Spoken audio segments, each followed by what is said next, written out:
যেহেতু আমি একটা মুসলিম কমিউনিটি থেকে এসেছি, মুসলিম কমিউনিটিতে যারা এখানে রয়েছেন তাদের করে ধরে আবেদন করব, দয়া করে আমাদের ভোট ভাগ করবেন না। আমরা না জানতে আমাদের ভোট যদি আমরা ভাগ করি তাহলে সুযোগ পাবে বিজেপিকে কোনো প্রকারে সুযোগ করে দেবেন না। আপনার মূল্যবান ভোট দিই আমাদের প্রার্থীর সমর্থনে, মমতা ব্যানার্জির প্রার্থী, শাহনাজ আলীর সমর্থনে, অভিষেক ব্যানার্জির প্রার্থী শাহনাজ আলীর সমর্থনে ভোট দিয়ে বিপুল ভোটে জয়ী করুন।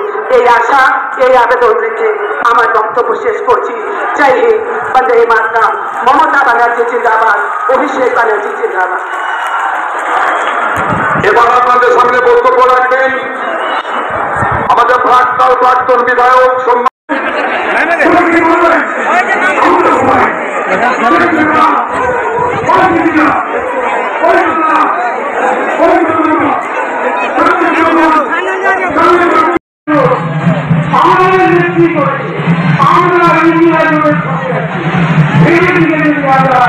ভারতবর্ষের বাড়ি থেকে যদি উৎখাত করতে পারি তাহলে আমরা ইন্ডিয়া যে সরকার হবে সেখানে আমরা মূল ভূমিকা পালন করব।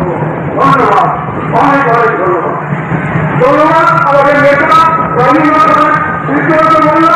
যুবক কংগ্রেসের যারা মিছিলে আছে তার মধ্যে বাঙালিকে যেদিকে আসবেন আপনাদের বাঙালিকে আগে থেকে আসুন।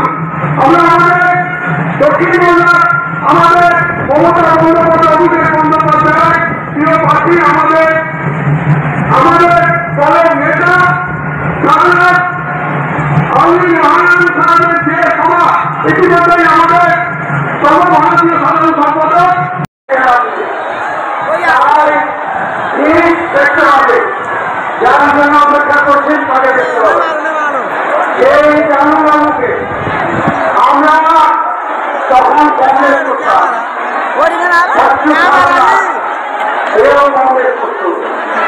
আমরা সবাই মিলে এখানে প্রতিবাদ করবাই তাকে ভোটে দিচ্ছি। 2009 দক্ষিণ বাংলা হয়ে গেল আরেকটা সাংসদ নিযুক্ত হয়ে গেল, তাকে বারবার আমরা নির্বাচিত করি।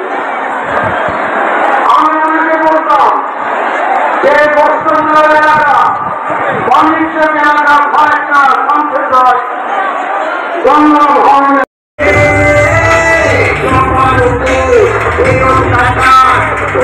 তুমি যদি তুমি তারা তোমার যেন আনতে হবে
তারপর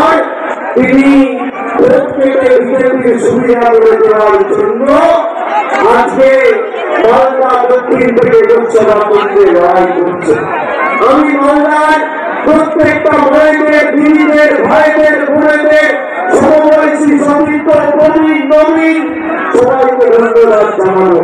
তার কারণ 2021 সালে তৃতীয়বার মমতা বন্দ্যোপাধ্যায়ের সরকারকে প্রতিষ্ঠা করতে এগারোটি রাজ্য অগ্রণী ভূমিকা পালন করেছে, তার মধ্যে মালদা জেলা অন্যতম।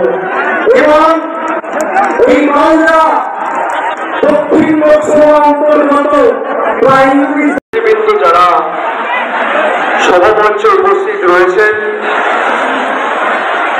বিধায়ক সদস্য বৈষ্ণবনগর বিধানসভায় আজকের সভার মূল অনুষ্ঠাতা অনুসূচক আয়োজক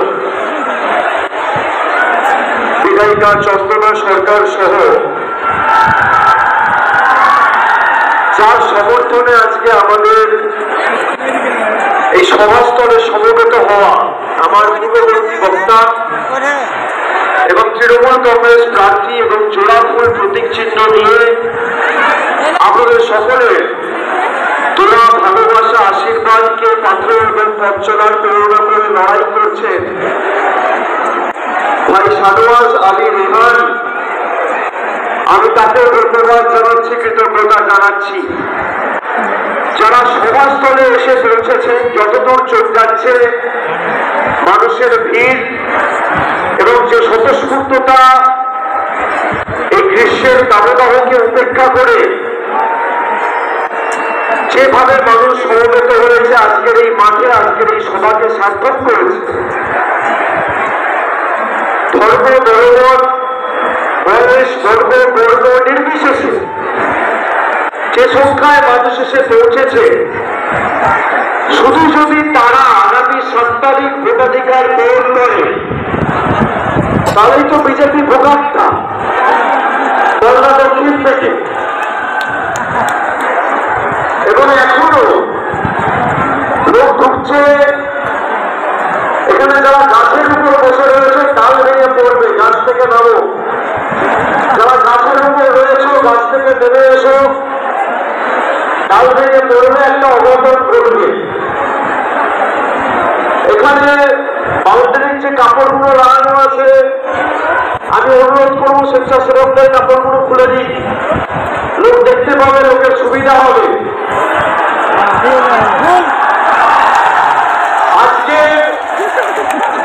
বৈষ্ণবনগরের এই জনসভা আপনারা জানেন, আমি তৃণমূলের নবচোয়ার কর্মসূচি চলাকালীন মালদা জেলার বিভিন্ন বিধানসভায় গেছি, মানুষের সঙ্গে কথা বলেছি, তাদের মতামত নিয়েছি। চাঁচল, গাজল থেকে শুরু করে ইংরেজ বাজার, একাধিক জায়গায় বিভিন্ন কর্মসূচি নিয়ে আমি গেছি, কিন্তু বৈষ্ণবনগর রাস্তার উপর দিয়ে আমি গেছি, কিন্তু কোনো আলাদা কর্মসূচি নিয়ে আমি বৈষ্ণবনগরে আসিনি। আমি তখনই বলেছিলাম আমি বৈষ্ণবনগরে আসবো এবং মালদা মুর্শিদাবাদের লড়াই, অর্থাৎ 3য় দফার ভোটের আগের লড়াই যখন আমরা শুরু করবো, তখন বৈষ্ণবনগরের মাটি থেকে মানুষের আশীর্বাদ দেওয়া নিয়ে শুরু করব। কথা অনুযায়ী আজকে 23 তারিখ, আপনাদের ভোট 7 তারিখ, এখনো প্রায় 2 সপ্তাহ সময় রয়েছে। আজকে আপনাদের আশীর্বাদকে পাথর করে এই লড়াইয়ের শপথ নিয়ে আগামী দিন শুধুমাত্র বিজেপিকে হারানো লক্ষ্য নয়, যারা মানুষের সাথে প্রতারণা করেছে, আর এই মালদা দক্ষিণ লোকসভা কেন্দ্রে মানুষের ভোটে নির্বাচিত হয়ে বাড়িতে বসে বিজেপিরা হাত শক্তিশালী করেছে, সেই গদ্দারকে